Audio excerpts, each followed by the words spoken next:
What's going on, everyone? Jeremy from the Quartering here. 100 million viewers set to be banned from Netflix. 100 million. That's, this is absolutely insane. I mean, I knew that Netflix had kind of peaked with revenue, but this is a very, very, I think, bad PR move. To ban this many people and expect this to turn out positively for you, I think is extremely unlikely. Before I get into it, just a lot of people ask what kind of computer I use. Well, it's a Meta PC. Promo code The Quartering over at metapcs.com will save you. They actually put together this page for me that I asked so that people could look at good, better, best, and ultimate. This is actually the build that I'm on right now. They even added Jeremy's build on here. All of these are insane, insanely powerful, but they also do custom builds and everything else you could possibly need. Veteran-owned company, absolutely killer customer support, cancel-proof sponsorship that's stuck by me for many, many years. So I'll leave a link to this page if you want to kind of check these out in the description. And when you're ready, remember MetaPC's code, The Quartering. And of course, let them know I sent you. Their sales team always loves it when my viewers come by and say hi to them. Bad news for Netflix freeloaders, they call them. Password sharing to be banned by late March, and at least 100 million viewers will be impacted. What's interesting is you're not necessarily a freeloader, right? Like, inside of one house, you may have multiple people using a Netflix account. A family has a Netflix account that, the kids use on their laptops, and then they move out and they stay on that. It's still all tied to that one account, but Netflix is so desperate for money that now they don't want that to happen anymore. And I think that this is a better move when you have higher quality content. I mean, Netflix has had some pretty big hits in the past couple of years, but it's also had shows that were wildly popular that even yesterday, I think it was yesterday, they came out with a statement that essentially said, look, all these shows that we cancel, we're not making money.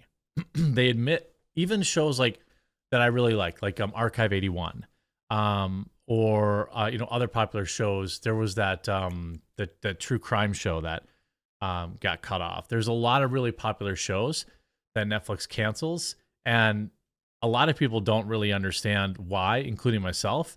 And they came out yesterday and said, yo, we cancel these shows because they're not making money.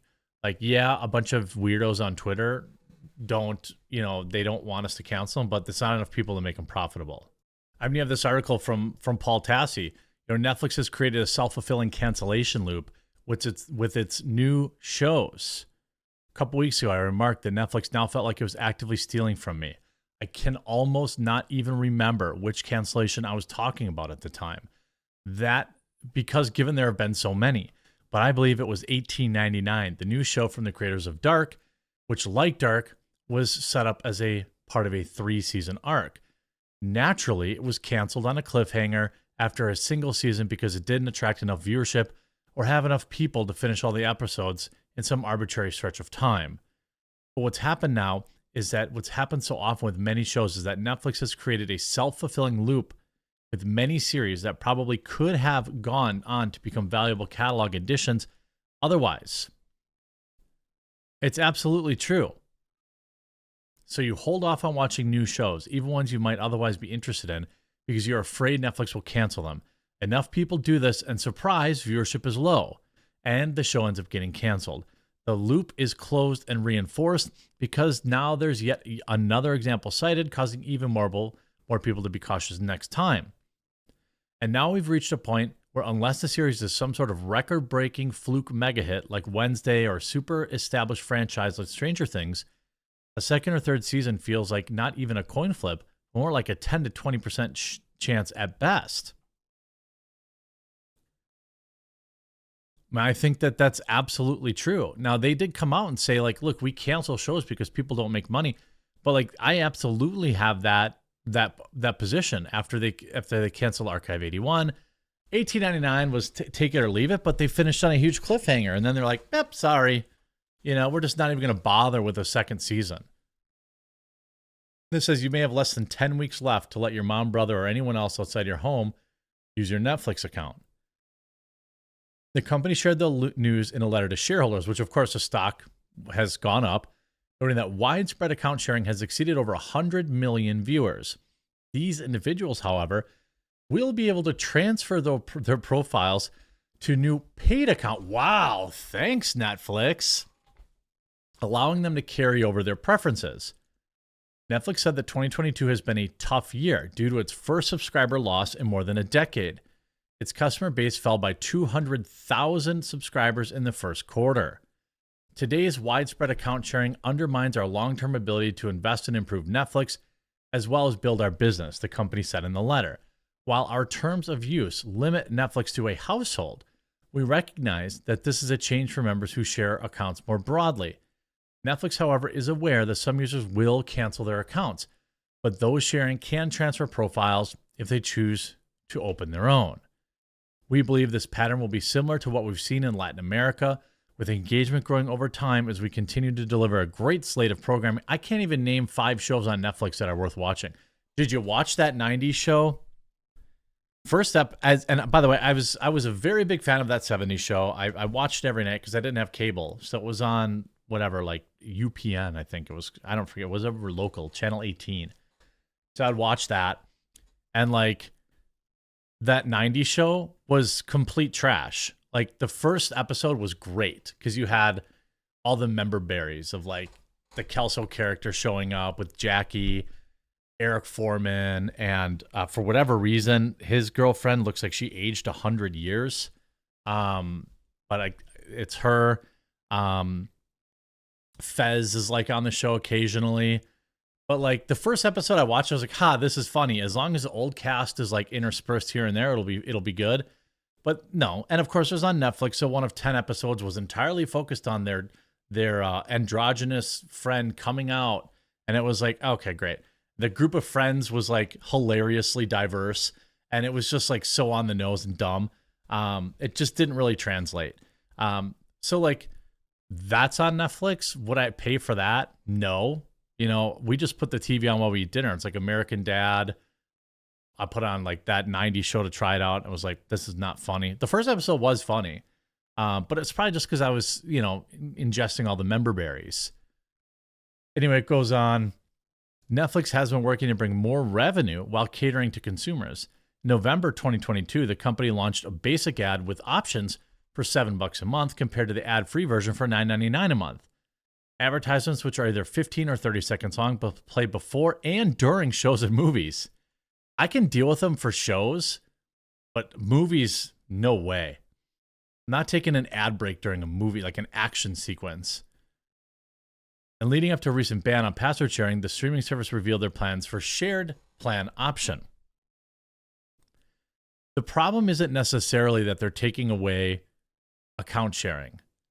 It's that it's valuable when you have 3 people sharing an account for $20 a month or $15 a month or whatever it is. But the fact that now I have to, you have all 4 of those people have to pay for their own Netflix account. I just don't know. I don't know. I get that you shouldn't be able to like add your password. 100 random unknown people shouldn't be able to share a Netflix account. I even though like I hate Netflix, I think I can admit that from like a business perspective. That's very reasonable. But I mean, I think it's totally fine if kids want to share their Netflix account with their parents, because that all factors in to what I'm paying for Netflix. Like I'm like, my dad watches some show on Netflix. My mom watches another show. I watch a show. All right, fine. It's worth $20 a month. The idea that now they would have to pay $20 a month and I would have to pay $20 a month, and it's just not going to happen. And they're going to lose a lot of people. But they probably will. They probably will convert some people to pay. But I'm telling you, with the streaming, There is a reckoning coming in streaming. We're about to have, I believe, 2023 is going to be a rough year financially for a lot of people, maybe 2024. I've said this before back on Twitter when I had access to Twitter. Things like these, like Hulu keeps going up more and more and more and more every month to where it's like, oh, I pay $60, $70 a month for Hulu because I want to have live sports. Then I pay $10, $15 a month for Disney Plus, $10, $15 a month for Netflix, then $8 for Peacock. And suddenly you're like, wait a minute, I'm paying $140 a month for streaming services, and I still don't have everything I had on cable for that price. Cable plus DVR, okay, I would say. You still get the on-demand watch, but like on cable, I use my DVR. So I would have my DVR set, and I would wait until I had 20 episodes recorded or something, and I would watch them.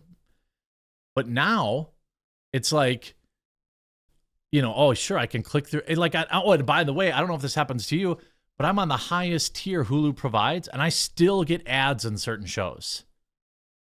Like certain shows, I'm not saying that I watch Sister Wives. I'm just saying I get ads during that. Or like when you watch an episode like Bob's Burgers, on the day it comes out, there's commercials in it. Like, so I'm still getting ads, and I'm paying those clowns like $80 a month. There's going to be a reckoning with these streaming services. I'm just serious. Like, people are going to cut them out. Like, people can watch what they want to watch. There's so much free content on YouTube and other areas. Disney Plus still isn't making money. There's going to be a consolidation. There just has to be, because apparently these people can't make money at the price they're charging now. I hope you enjoyed this video. Let me know, will you be getting rid of your Netflix if they stop you from sharing it with your friends and family? It's probably going to be a decision I have to make. I hope you enjoyed this video. If you did, make sure you leave a like on it and you subscribe down below, and we'll talk to you again real soon.